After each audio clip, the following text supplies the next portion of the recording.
freaking first cut. Golly. Welcome to the First Cut Podcast. I'm Rick Gehman, and this is your mega preview pod for this week's Charles Schwab Challenge and much more to talk about. Joining me to break it all down, Mark Immelman is here. Mark, good to see you. What's up, people? How are we doing? Good to be with you all. We're doing good. Coach is here. Coach, how are you? I'm good. I'm actually in the Mark Immelman suite at our Renaissance Hotel as I do PGA. So the Wi-Fi is bad. That's what I always tell them when I check in. They're like, yep. Oh, it's horrible. The Wi-Fi is horrible here. So, yes, horrible. Horrible. Yeah. But, yeah. So if Coach is delayed or freezes up, we know exactly why. And rounding out our group for today, Kyle, Porter, KP. This is going to be fun. We have many things to discuss. I was wondering if that Wi-Fi is the thing that prohibits each of you from being able to upload PDFs and make your bets and all that stuff. Coach is just staring at me. He might be frozen. Oh, he was frozen. He was frozen. That's amazing. That's perfect. I think I might. I know. We have I don't know who's worse at tech. Actually, Coach is worse at technology. Mark is actually much better. Finally someone recognizes that I'm not completely idiotic. I don't think that is a point in your favor, Mark, as much as it is a point against Coach. We'll take anything right now. Anything's a win. Yeah, I think you won the hole with a bogey. Yeah, so, congrats. Well, look, yeah, Colin Montgomery squared up the match. There, Quebec there, remember? Right. Awesome stuff. Let me go through a couple housekeeping items here. Make sure to follow us on YouTube, Apple Podcasts, Spotify, wherever you get your pods, however you want to view us. We are on YouTube. Leave a 5-star rating and review on Apple Podcasts. That goes a long way for us. If you're watching on YouTube, if you're doing it live, or if you're watching later, drop in the comments who you think is going to win this week's Charles Schwab Challenge. Don't be afraid to click the like button, the thumbs up. That goes a long way. And I've also got more news, gentlemen. The Champions League final is set as Manchester City takes on Chelsea in the biggest soccer match of the year, and the K Galazzo podcast has you covered. It's Luis Miguel Echegaray welcoming soccer experts every single episode to give game predictions, betting tips, players to watch, post-match analysis, and much, much more. Find K Galazzo wherever you're listening to this show and on YouTube too. Of course, K Galazzo has you covered for the UCL final. Both matches are streaming on Paramount Plus, your new destination for the beautiful game. It's time. That's a really solid read there, and well pronounced, Rick. Bravo, brother. Bravo. Thank you.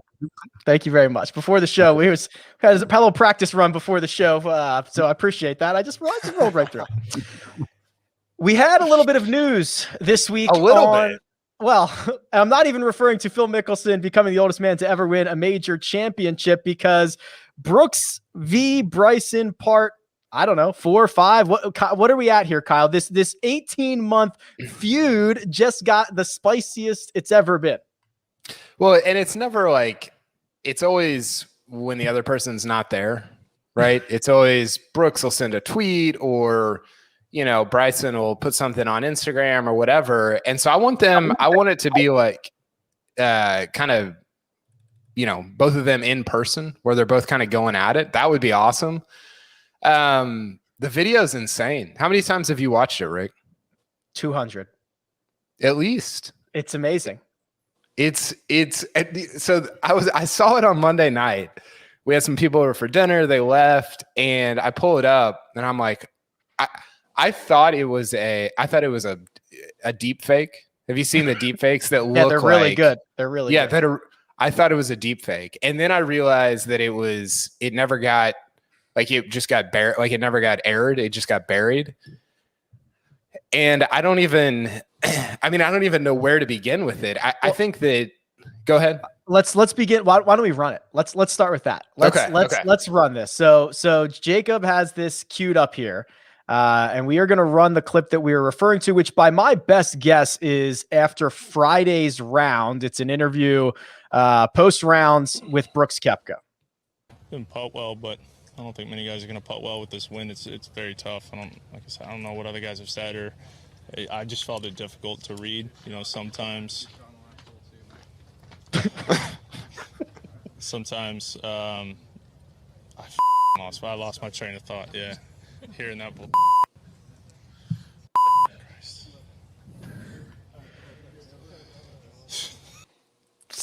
There you go.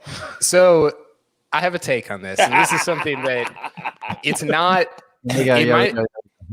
It's not necessarily an original, but there's a group of us that have been talking about this, and I think that Brooks and Bryson are both very insecure, like as public figures, and they both put up this front. I think they're actually very similar. Like I think they want to be beloved, and everybody does, but I think they want to be loved in specific ways, and they both put up these fronts of like who they think they should be based on the image they have of themselves in their head. And so for Bryson, that's this next level thinker and this and all this different stuff, and half of it is just nonsense. Like he's just saying big words because that's what he thinks of. That's the way he thinks about himself in his head. And for Brooks, obviously, it's the bravado, it's the I'm the best athlete on the planet type thing, and it's benefited him in a lot of ways because I think he's kind of talked himself into being that person, at least on the course. But it feels like a front that somebody puts up when they're not comfortable in their own skin, when they're not secure with who they are. Like, can you imagine DJ doing this or Rory doing this or somebody like that? Those are guys that are comfortable with who they are. They don't get into just nonsense, what feuds like this. So the whole thing is incredibly entertaining, but it also is incredibly petty. So I'm glad for it, but it also comes off from both parties as being very petty. You know what I've never seen before, Coach? I've never seen Brooks Koepka get flustered. And he just gets so flustered, he cannot even, he just loses his concentration. He loses his focus. I've never seen that side of Brooks before. Well, I'm going to give you my whole take here because there's a very good chance that my Wi-Fi won't make it through the entire show, so I don't want to get cut off. And I'm being dead serious about that. I probably won't make it through the whole show. First of all, it is very, very entertaining. I would love to know if Brooks is talking about the fact that the spikes on the bottom of the cleats made the noise and that threw him off, or if Bryson actually said, you heard him say something under his breath, but nobody knows what he says. Did he say something that was about Brooks? Did he say something? Was he talking to the other guy that was walking with him? We don't know that. All I know is this, petty as it is, there's been a lot of people on Twitter that says, Coach, because you were in professional wrestling for so long, this is what it is. No. This is better than that. Because everything that I was a part of was made up storylines. Some of the best storylines I was ever a part of in the WWE was real stuff. When a real guy hated another real guy and they went at it, and Vince McMahon was great at putting these two guys together, or girls, and making them have a real life feud because they had a real life feud. So now we finally got video, as Kyle said, of these two guys together, and Brooks doesn't like it. Now for every babyface, because that's what Bryson is now, because the public loves Bryson now. They want to see what the mad scientist is going to do. Brooks has always loved being the villain. But now this is not a good look. When you get flustered, most people would have been like, hey, Todd, my bad, dog. Can we just start over? They wouldn't have F-bombed him. They wouldn't have cursed and done all that kind of stuff. Clearly, there's been other things that have happened between Bryson and Brooks that we haven't seen, that we don't know about, to get that reaction. But at the end of the day, I know there's a lot of old school guys that hate this. But there's a lot of new school people that love this, because to me, this is what golf needs moving forward. We need guys that don't necessarily get along. I know it's a gentleman's game, but if you want people watching, be interested, bring 18 to 34-year-olds, this is what we need. I'm here for it. As petty as it is, I'm here for it. So before I agree. I agree with what Coach said about there's like, what's the you can have a rivalry that's not petty or like a feud like this, but man, the entertainment is when it's like real, like, hey, I don't like this guy.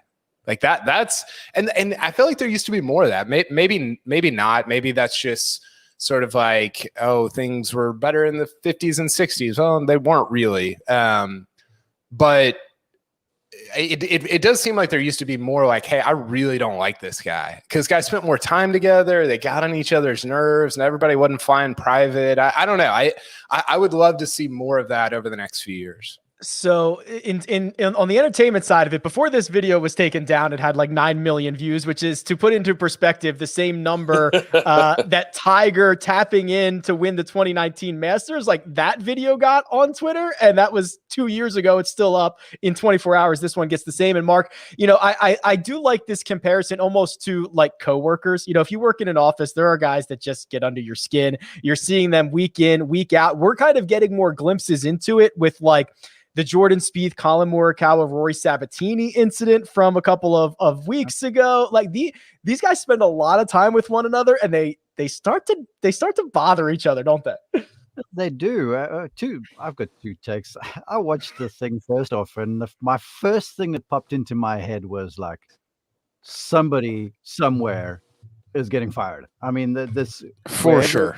From Golf Yes, Channel. yes. This is one of those. This is one of those things where you have this video, and before you put it to social media, you're like, "I'm going to cause chaos, backlash," and then you go ahead and go, screw it, I'm going to do it anyway. And there's huge ramifications there. We'll never know who that is, what that is. And so when I watched it, I was kind of surprised that someone would release this. And then I thought about it some more, because everyone's going bananas over the thing. And I was like, Tiger and Phil weren't the best of buds. In fact, they didn't like playing golf alongside each other at all until they've grown up, and now they're all a little older and a little wiser, and they've gotten past the competition of it all. Because, like Coach points out, like you point out, there are guys that don't get along. There are folks that wind you up. And some of the guys will do it purposefully just to own space rent-free in your head.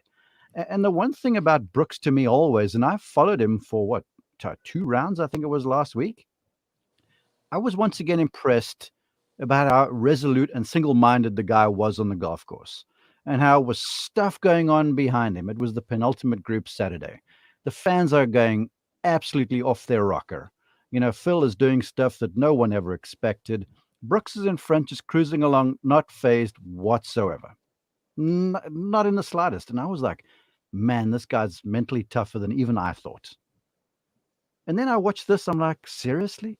So Bryson walks behind you, because I'd heard that Bryson was doing what Bryson would normally do. Because after every shot, he stands there and he sort of looks and he goes, can you believe the ball did that? And I'm like, yes, Bryson, it did. Where he's like completely perplexed that the ball went in the opposite direction of what his greens yardage book said, or that the ball fell out the air because the wind suddenly kicked up. I mean, this happens, okay? So, but this is what Bryson does. And then he relives every shot. He goes, I hit that perfectly. And I hit that one perfectly.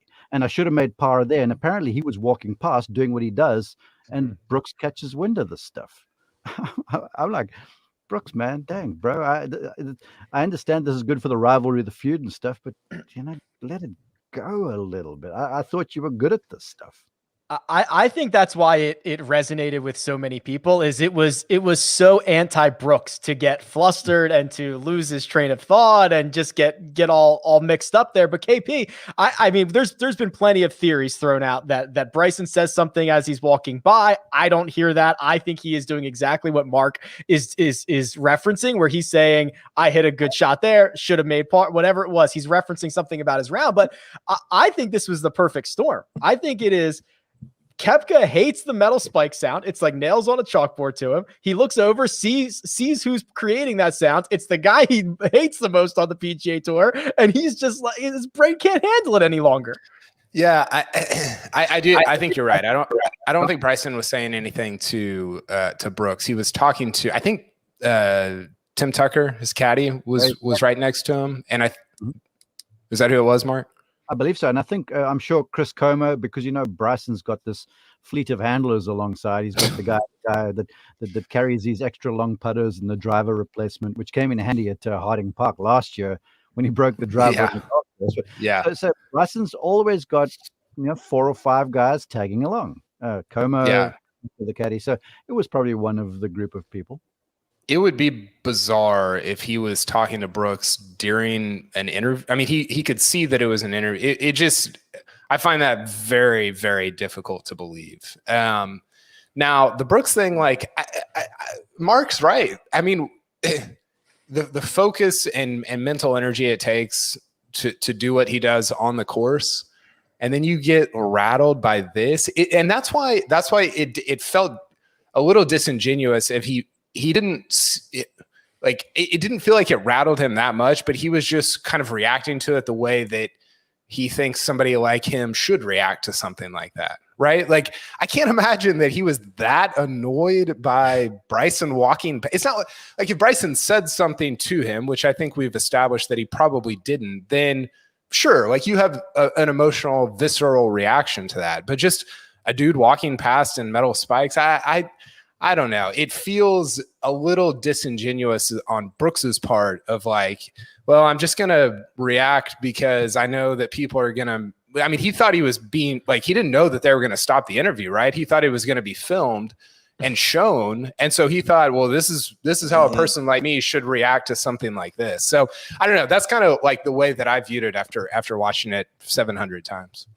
Here's my question, because I did mull over this. I thought it was like two petty middle school kids that were going after each other, right? About what she wore or whatever, what he said. You know, there was that sort of thing. But then I was like, all right, who's getting the PIP points out of this? Because this thing went viral. So now who gets the credit towards this big bonus that the PGA Tour has got in for whoever's drawing more attention to the tour or whatever they want to call this thing? I guarantee you there's some of that stuff on the go too. So one other thing, like Brooks's whole shtick is like, hey, I don't care about anything, whatever, man. But you care about this that much, right? Like it doesn't align with like, go ahead, Coach. Well, I was going to say that he did that up until maybe 6 weeks ago, 7 weeks ago. He did an interview. You guys remember this? That he was driving in the golf cart with his now fiance, and basically she was in this like really tiny bikini, and they were answering questions that you put up on the Instagram. And basically, one of the answers was, "I've been messing with you guys for years now." Yeah, the answer. I've just been messing with you guys. It's all been just a joke. It's all been a show. I'm really just a cool, laid-back guy. This blows all of that out of the water.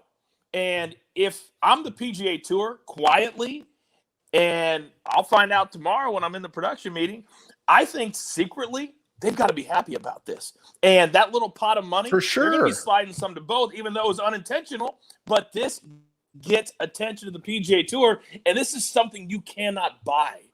And to be honest, the Golf Channel too, you can't buy this kind of attention that makes people. My mother asked me about it, and my mom doesn't even know what a golf club is.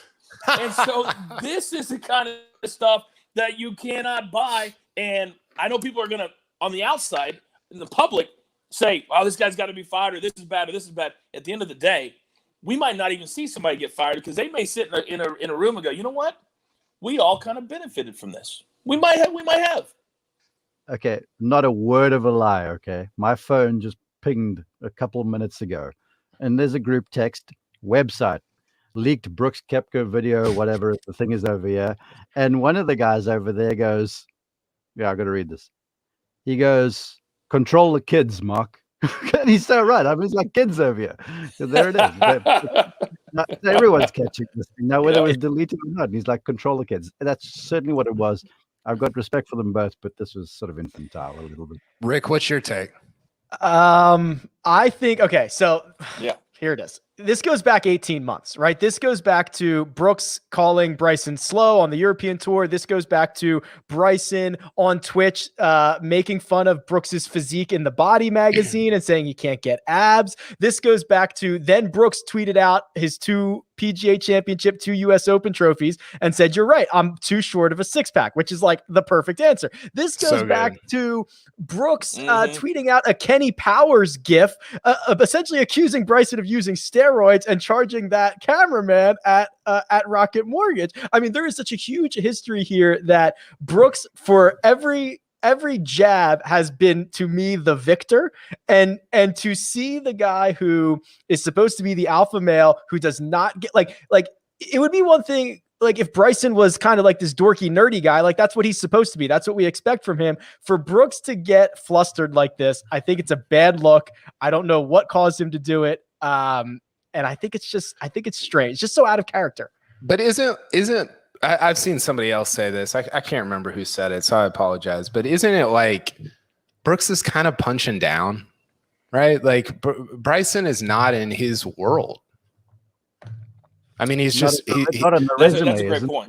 Yeah. Brooks is a 4-time major winner. Like he almost won his 5th major on Sunday, and it's almost like, I mean, can you imagine Tiger or somebody doing this to somebody that had won one major championship? And so that's why it feels a little bit like this doesn't match up with who you say you are, Brooks. If you're like I'm like way above all this, then just be above all of it, because you are like you're a 4-time major winner. Like until Bryson gets on your planet, and especially with the way that he thinks about this stuff, if Brooks says the only thing that matters is major, then Bryson's not even in his stratosphere, right? And yet he's almost like affirming that he is. So I don't know. The whole thing it seems odd to me. I've got one more point, because Kyle makes a very good point there. Remember the match last year when it was, or maybe the year before, when it was Mickelson and Brady versus Woods and Peyton, and Tiger's sitting there in whatever room it was, and he's just worked out, and Phil's doing Phil. You know, he's got the trophy cabinet behind him and the glass. He's doing things, and Tiger goes, "Oh, it's getting a little chilly," and he just pops on the green jacket. Done and dusted, man. I mean, like even though Phil's now won a major in his 50s, Tiger's still the boy, and all Tiger's going to do is drop one little, you know, even a little jab, and that's that. That's the story done. And I found this curious. Again, for me, I was surprised that Brooks would punch down. Yeah, and I think to wrap up my take on it is I think Kyle hits the right nail on the head. When you're looking at, let's just say, commercials, if you put Brooks in a commercial with MJ, Tiger, Tom Brady, he fits because of his swagger, because of his confidence, because of how he carries himself. And then Bryson is in commercials with Bubba Watson hitting into a simulator, right? So when you just compare how the two go about it's completely different. It's completely different. And Bryson loves, I think he is like a child in this way, that when he hit, I can't remember the hole, it was a par 3. It went right over the flagstick. He still had 25 feet. To the crowd behind him, it looked like he was tight. And they went bananas. And what did he do? He went like that, right? And so he craves. 17. That was remember 17. That? He craves that attention. There you go. So he craves that, right? Brooks would have been completely different. He'd been like, you know, just put like one finger up and then kept moving. It's just different how they go about it and how they're perceived. And so I think it's a great point, a great way to wrap it up, that they're just in two different worlds right now. Bryson's not in his, but he brought it to him today. There probably wasn't much that could trump the Phil Mickelson winning major at 50 storyline, at least for golf Twitter, but it certainly did that this week. So let's give credit where it's due. Phil Mickelson, Mark, I don't know if it's to everyone's surprise, back in the field this week. He was very clear on Sunday night. He said, I'm going to play Colonial. I'm going to take 2 weeks off, and then I'm going to head to Torrey Pines, baby. And I'm going to get ready because I'm feeling good, and I got another crack to complete the career Grand Slam. I hope he wins Torrey Pines, man. That would be the best thing ever. And I'm a firm believer, and I've said it time and time again, you know, the PGA Tour, it's like any other major league. It's a momentum place, and people make runs. And when you get on a run, you got to flog that horse, man. You got to get a move along. And so he's obviously playing with high confidence. He's going to be freewheeling, and he's onto something. I mean, the guy's onto something with a focus, with a change of pace between shots, with that 2 wood. Granted, he's carrying a 47-inch driver in the bag, and everyone's talking about that. But he hit that thing sparingly, man. He put the ball in play a bunch off the tee. So I'm keen to see what he does around apparently a very soft Colonial. I'm heading out there tomorrow morning, and it's been raining nonstop since the Byron Nelson. I think Kyle can probably confirm this. And so it's going to be a receptive place, and he's just figured himself out mentally and physically. And And I'm keen to see, because he let us in afterwards. I was traveling, so I didn't see much of the press clip and the conferences. That's the press conference. But he said, this might be my last win, but this also might be me going on a run. And knowing Phil as I know him, likely the latter. So I'm keen to see what goes on from here. I think I hope it is. That would be awesome. But I do think sort of the underrated storyline here is how emotionally taxing it is to win a PGA at Kiowa. It's one thing to win a Byron Nelson or even Colonial, which is a great tournament, great course. But man, I think he emptied the tank, and I think he can fill that back up by Torrey, right? It's a month away, but maybe not. Like, I think it was more. I mean, remember Tiger after he won the Masters? Like, he was just toast for the rest of the year. And some of that's physical that Phil doesn't have to experience. But I think winning the PGA, and rightfully so, took an emotional toll that is incalculable going forward for the rest of 2021.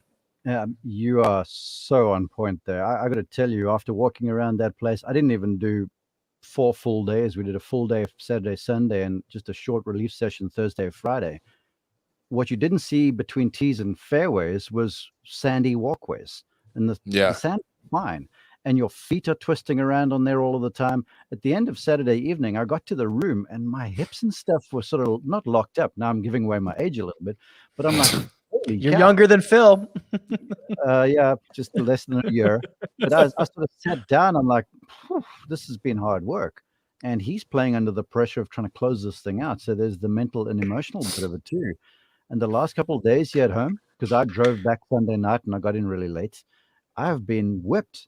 It's like you wake up in the morning and you're just groggy. And so it's been extra coffee and stuff. Not that that's out of the ordinary for Phil, but that's a really good call there, Carl.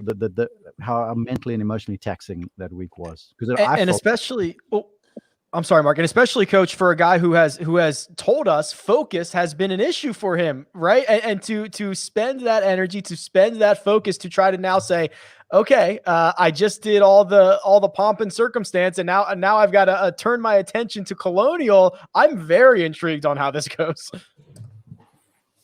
I was very intrigued for a few points. First and foremost, from a betting perspective, I saw on a couple of books a Chris Kirk, Phil Mickelson head-to-head matchup that Phil was like minus 170. I would be so far all over Chris Kirk, I can't even tell you. Secondly, he certainly was channeling his inner Mark Immelman on Monday, because he was not out at the course. He was kicking it by the pool with a big old, he was drinking wine straight from the bottle with his shirt off, looking svelte and looking lean. And I think that the thing I took away from it the most, how humble he was in his post-round press conference. He gave credit to his teacher. He gave a lot of credit to his brother for giving him the pep talk after his bogey early on in the round on Sunday, where he pulled him aside and said, listen, if you're going to win this, you got to free yourself up, and you got to be committed to every single shot. He gave credit to him. But I think what we saw is what we see flashes of in the spring, that he'll play really good and make that big number or have that big round where it's a 75 or a 76. Consciously, at some point, he said to himself, I can't win that way. I can't win hitting bombs. And so he didn't hit bombs, except for on 16, when as a 50-year-old, he piped one 360 yards and told Brandel Chambly afterwards, sometimes you got to hit bombs. And Brandel, I hit a bomb.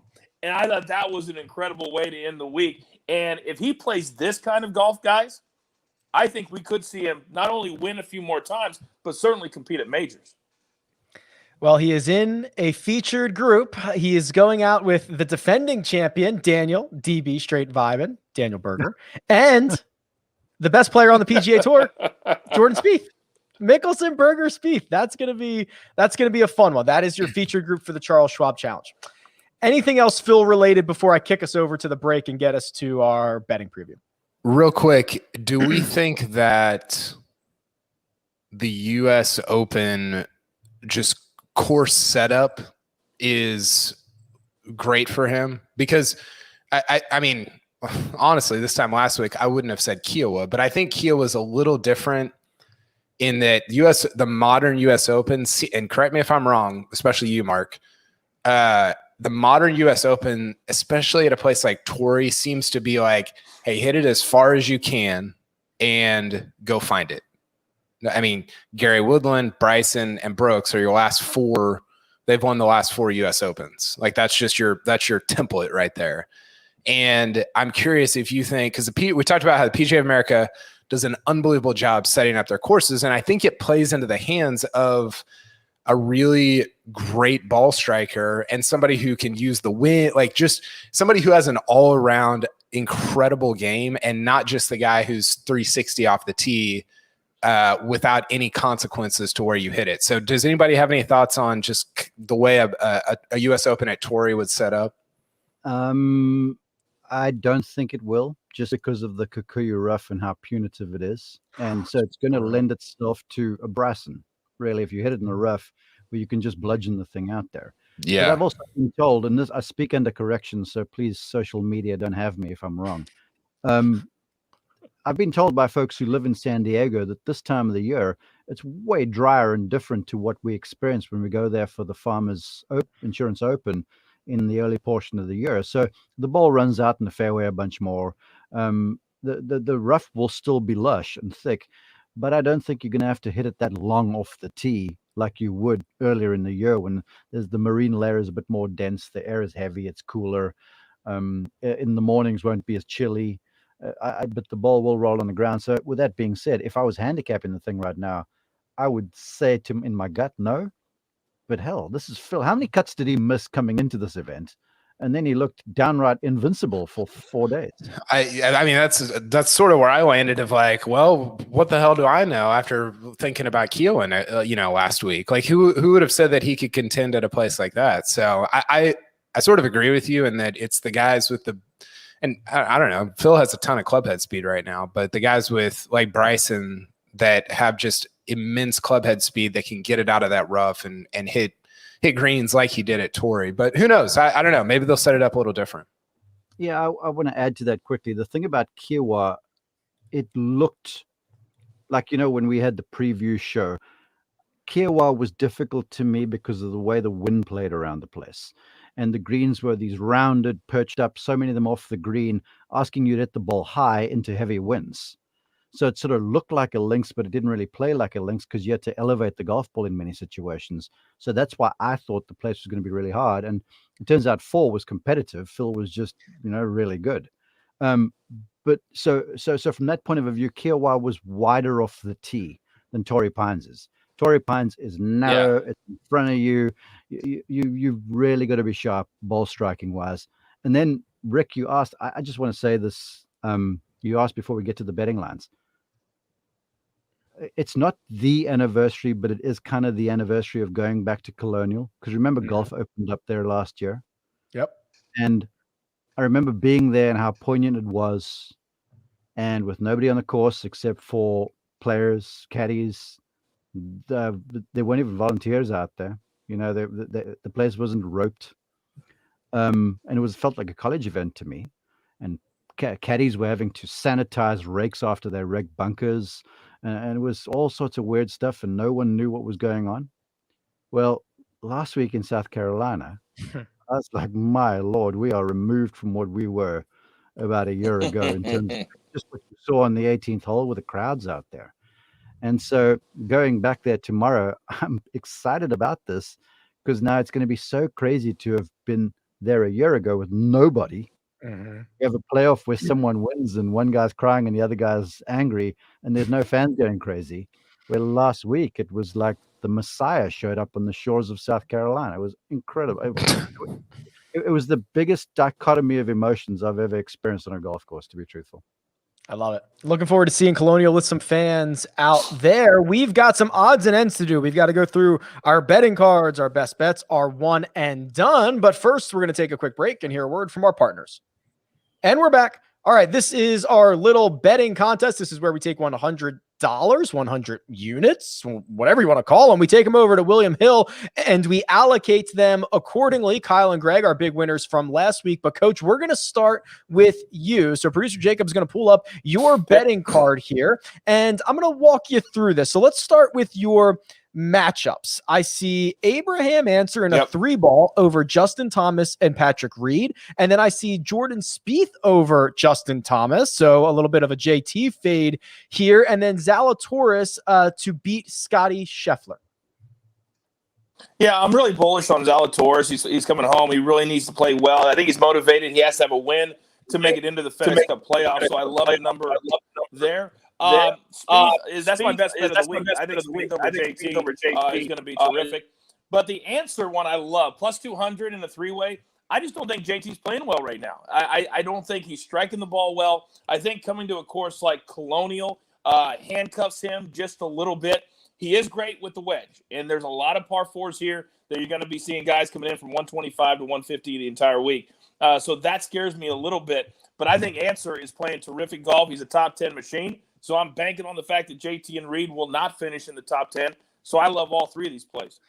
The rest of your card is a Tony Finau top 10, Daniel Berger to win Group B over at William Hill, which is Justin Thomas, Daniel Berger, Corey Connors, Brian Harmon, Jason Kokrak, Justin Rose. And then you round this out with a world famous KP double chance, Jordan Spieth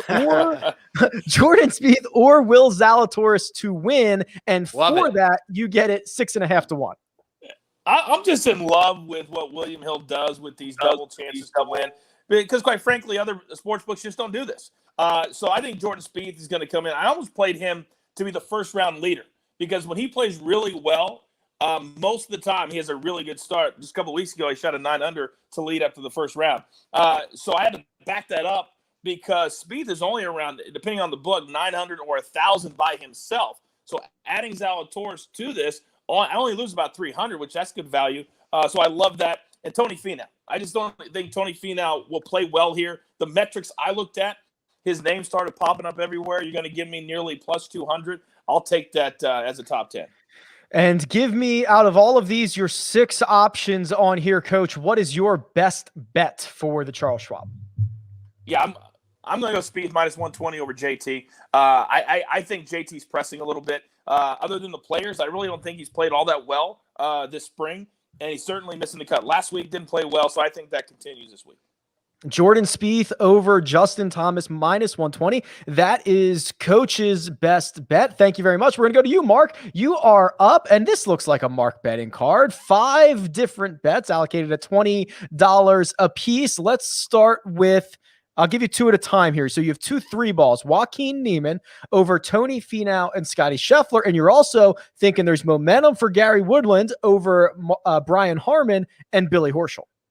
Yeah, I do. And this is typical here for Immelman, who hasn't gotten to spend time looking at the bets before the podcast comes on. So I'll quickly zip through some picks. I need to win a little bit, honestly. But Finau, Niemann, I was watching him play last week, and he is getting so good. And he's just complete. And he looks like he's just going from strength to strength. And the golf course is really going to be right up his alley.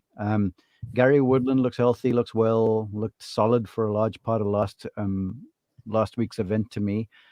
And I joked with for the folks who didn't know it, Brian Harmon was Rick's one and done pick last week, and I saw him in the fresh market, kind of looking pretty incognito, really, shopping for dinner. I think Woodland can take those 2. And then I'm high on Abraham Answer this week. I really am. Two things about that. Mark. Yeah. Anytime Brian Harmon is out, he is incognito. And secondly, if I want to hear, I don't want to hear that my one and done guy is shopping at Fresh Mart or whatever. So that was not a great text to get. Yeah, Fresh Market is good. It's great. All right. So the answer, love for you, Mark, is Abraham Answer over Colin Morikawa and Abraham Answer in a 3-ball over Justin Thomas and Patrick Reed. Yes. I'm waiting for Jacob to unmute my mic. I'm really high on Abraham Answer. I feel like he could take on the world right now, and he's got that look in his eye. I was watching him the latter portion of his round Sunday, and he's just got that supreme confidence about it. Doesn't look like anything's going to get him down, and so I'm really high on him this week. And then there was a playoff last year. I'm on the crew. I don't want a playoff, so I'm putting $20 on someone winning by 1, please, very much, so I can get back to the hotel and out of there. Thank you. Amazing how the bets, playoff versus one shot margin are based on whether you're working or not. We are getting a little bit of reverb, so we're working on that behind the scenes. We'll take care of that. Let's go to my betting card here. And Hey, take Jacob's one and done pick away if the reverb continues. Just don't let him pick this week. He makes all the rules, so he's not going to take it away from himself. It's like how he's vote to increase their salary. They're not going to vote against that. He's the commissioner. It's the players' league. We make the rules, or we should. All right, KP. Here's my betting card. I'm going back to the well. This strategy has worked very well for me. 2 big bets on matchups. I'm going this time with Zalatoris over Scotty Scheffler, and then Joaquin Niemann over Justin Rose. Justin Rose gained 11 and a half strokes putting last week, KP. I can tell you for sure that ain't happening again. Yeah, I noticed that. I think of the guy. He finished in the top 10, right? I think he was one of those guys at T9. Yeah, he lost T8. strokes on approach. Yeah, I know. I saw that. I was looking at his statistical profile, and he made everything. I think he was the only guy in the top 10 that really had a great putting week. Everybody else was very middle of the road. So yeah, I love the Niemann over Justin Rose, even though Niemann's the pretty healthy favorite there. Yeah, he's minus 133. That is my best bet. Minus 133, pretty significant when you start getting into 4-round matchups. And then Coach Doc Redman, I'm going back to him. I think it's time. I think he's trending in the right direction. I've got him inside the top 20 at 4-1. And then I've sprinkled just a couple of nuggets on Patrick Reed to win this golf tournament and Charlie Hoffman to win this golf tournament. The thing that, we've been chatting about, Coach, is the guys that Patrick Reed is around, his peers on the betting board, Abraham Answer, Tony Finau, Will Zalator. No offense to these guys, but he has more combined wins than everybody else around him on the board. Yeah. It's funny because Patrick Reed, even though I picked against him with Abraham Answer, it's not because I don't think he's going to play well this week. It's like I'm with Mark. I think Abraham Answer is poised to finally get a big win and break through. And so I think he's just going to finish in front of him. But I don't mind that because over plus 2,000 is kind of my threshold for where I would bet on a winner. Doc Redman needs to figure out on Sunday how to stay in the mix because he can play great for the first 3 days, and all of a sudden he just blows up on Sunday. That's been his MO. And Charlie Hoffman, we know he's tight with Phil, and I think he's going to use Phil's win as motivation and say, hey, I'm a 40-something. I can get the job done too, and he's playing good enough to do it. All right, Kyle, you are up, sir. You have 5 bets on the board. Let's start with your one matchup because then you go with 4 top 10s and top 20s, which if I remember correctly, you did that. You've been doing that pretty effectively recently. Yeah, the matchups are just so good. Like I see a guy's name and I'm like, oh, it's great. And then I'll see the guy next to him. I'm like, these are the 2 guys. That's the one guy I didn't want to see when I looked over. Yeah, exactly. But yeah, I'm actually playing with, I think for the first time in a while, house money. Like if I lose all my money this week, I'm still up. So that's a good feeling. Correct. Okay, so you've got Will Zalatoris over Scotty Scheffler. That is one that I think a couple of us had. So obviously a lot of love for the ball striking phenom. Yeah, I've got a lot of ball strikers in this group. If you look at the top guys in approach play, since I think it's April 1st, it's Morikawa 1, Emiliano Grillo 2, and Zalatoris 3. So, Colonial is, how good is your iron play, right? And we talk about that every week, but it's less dependent on driving distance than most places. So Grillo plays great at RBC Heritage. Morikawa is incredibly accurate, but not necessarily long with his driver. So I love him at a place like this. He could have won last year, lost in that playoff to Berger. So these are all guys that are just really striking the ball well right now. And then Spieth, top 10, Spieth plays unbelievably here. I mean, his numbers at Colonial, go ahead. I was going to say, to steal a phrase from Mark, he could roll out of bed and get a top 10 here at Colonial. It's incredible. His record at Colonial is a joke. I mean, if you look at the last 10 years, the strokes gain leaders, I don't think anybody's above like 1.8, and he's at 2.5. I mean, he just plays so well. Even with the last few years of not really playing very good golf, he's he's so steady at a place like Colonial. So it's not a great number, but I do love him to top 10. Hoffman and Grillo, top 20. Morikawa, Spieth, top 10s. You got to give me a best bet. Pick one. I'm going to go with Charlie Hoffman. Charlie Hoffman, top 20 is Kyle's best bet. My best bet is Joaquin Niemann over Justin Rose. Mark's is Abraham Answer in a 3-ball over Justin Thomas and Patrick Reed. And the coach went with Jordan Spieth over Justin Thomas, which leaves us with just one more thing to do. Arguably the most important thing that we need to do. It is the one and done. So I'm pulling up the results. And as I do, coach is putting his head down because he knows what is about to come. Because he knows we start at the bottom and he knows that is where he has been residing with $2.4 million. Coach, let's find a winner. Will Zalatoris, lock it in.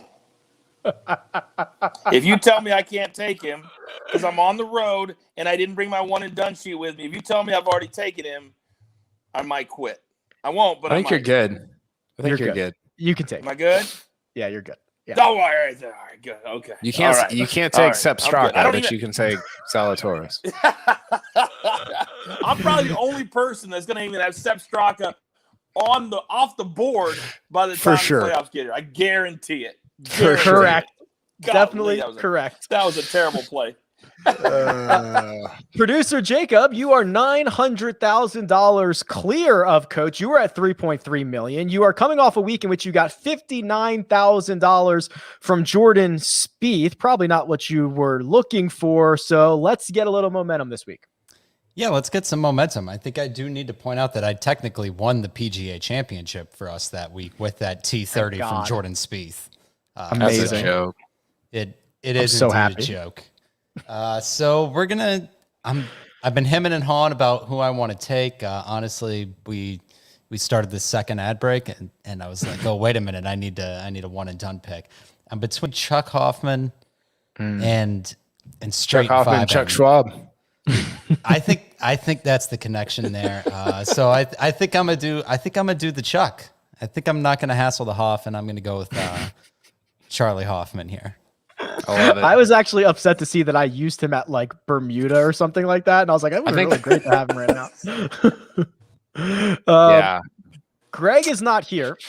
He's at 6.7 million. He used Rory last week, got 24,000. He is just about 120 grand clear of you, Kyle, and you are coming off of a Daniel Berger $19,000 week. You have cooled your last 3 weeks, $75,700 in total. You have been surpassed by Mark again. You guys keep going back and forth. Let's find something good here. Well, everybody I want to take, I've taken 3 times, which is kind of par for the course for me. Have I not taken Morikawa? That can't be right. You have not taken Morikawa. Give me Colin Morikawa. Wow. Let's go. Wow. How did you last that long? Wow. It was 33 events. Wow. I mean, I took John Rahm like literally 4 times. So that's probably how I lasted that long. Yeah. Okay. So Mark, we're going to unmute your mic here shortly. So, okay. We're going to remute you. There we go. Okay. So here we go. So Mark, you are barely clear of Kyle. You are $40,000 clear. You are coming off of a week in which you got a goose egg from Charles Schwartzel, your countryman. You went with Mark Leishman the week before. You got $84,000. There's a lot of jostling on the leaderboard. Who are you looking at this week? Corey Connors. Corey Connors. Love it. For Love that pick. Mr. Mark, I'm just confirming that he has not used him, in which he has not. You are all clear there, which just leaves me. I got $0 from Fresh Mart's own Brian Harmon. It's Fresh Market, by the way. It's Fresh not Fresh Market or Mart. Fresh Mart? What is Fresh Market? It's a grocery store. It's very good. Is that a Southern thing? I've never heard of that. I don't know. Maybe they have one in Augusta, don't they, Mark? Yeah. Mark is nodding yes. We have Mark on timeout. This is like around the horn where they can't talk. And producer Jacob is controlling his mic, which is the worst part. Sunday. All right, I'm going with Matt Kuchar because that's where we're at. He's played well recently. I don't mind him at this course. I'll take Matt Kuchar, which means Mark is taking Corey Connors. I'm taking Matt Kuchar. Jacob is taking Daniel Berger. Coach is taking Will Zalatoris, and Kyle is taking Colin Morikawa. Correction. Wow. I'm taking Charlie Hoffman. Oh, sorry. Chuck. Did I write Berger? Double. That was before I changed my mind. But correct. Charlie Hoffman. Berger, sorry. Or excuse me, Hoffman. The Hoff. Hoffman. Sounds like you don't know who you're taking. I don't. We have found out I read whatever is on the outline. Jacob could write literally anything in there and I will read it off. No problem whatsoever. Okay, gentlemen. We are going to be tweeting out all of our sleepers, top 10 picks to win, best bets, one and dones, all of that. It'll be on Twitter at First Cut Pod. Same on Instagram. And that's where all that information is coming from. Before we go, anything else? This is your mega preview for the Chuck Schwab. Anything else? Brooks Bryson at Torrey. I need the pairing. I need it. Imagine if that was the final pairing. It might be. I mean, the last 4 U.S. Opens, they've thrived, right? Yeah. They've won half of them, right? They've won 75% of them. Yeah, they've won more of that. Yeah. All right. Man, that would be awesome. Sunday night, prime time, Brooks Bryson. Woo-hoo-hoo. We'll leave it at that. We are out of here. This has been your mega preview pod for this week's Charles Schwab. Thank you to producer Jacob. He does all the hard work behind the scenes. That's Mark Immelman, who give us a wave, Mark. Thank you at Mark_Immelman. That's the coach who you can see on PGA Tour Live this week at The Coach Rules. Kyle Porter, who you can find at Kyle Porter CBS. And you can find me at Rick Run Good. This has been The First Cut, and we'll catch you next time.